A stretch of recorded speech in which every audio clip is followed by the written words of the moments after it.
Kitid daw ang esophagus at posibleng may osteoporosis pa si Pampanga Representative Gloria Arroyo base po sa medical bulletin ng Veterans Memorial Medical Center.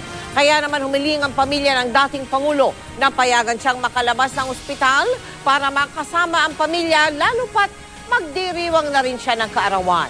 Nakatutok si Sherry Ann Torres. Sa pinakahuling medical bulletin ng Veterans Memorial Medical Center o VMMC, nakasaad na patuloy raw ang pagbaba ng timbang ni dating Pangulo at ngayon Pampanga Representative Gloria Arroyo.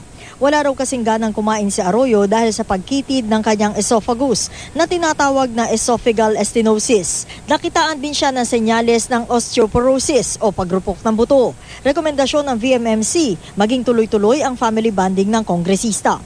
Ang medical report ay isinumite sa Sandigan Bayan 1st Division. Dito nagpetisyon si Arroyo na payagan siya makalabas ng ospital mula April 4 hanggang 6. Nais daw niya makasama ang kanyang pamilya at mga kabalin sa kanyang 67th birthday sa April 5. Si dating First Gentleman Mike Arroyo, tiwala raw na pagbibigyan ng Sandigan Bayan ang tinawag niyang simpleng hiling ng kanyang asawa.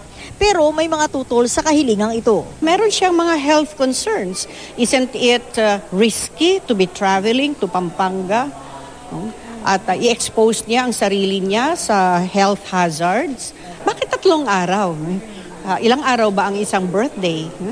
Pero para kay Senadora Miriam Defensor Santiago, hindi nga daw dapat naka-hospital arrest si Arroyo. Hindi naman daw ito tatakas. She's extremely thin and I'm deeply worried about her health. In my view, she might die anytime. She's so thin, you cannot believe.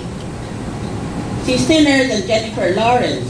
Ang Malacanang sinabing bahala na ang korteng umaksyon sa hinihingi ni Arroyo. Wala po sa aming jurisdiction yung mga bagay na yan, kaya ipapaubayan na lang po natin sa mga hukuman na may jurisdiction.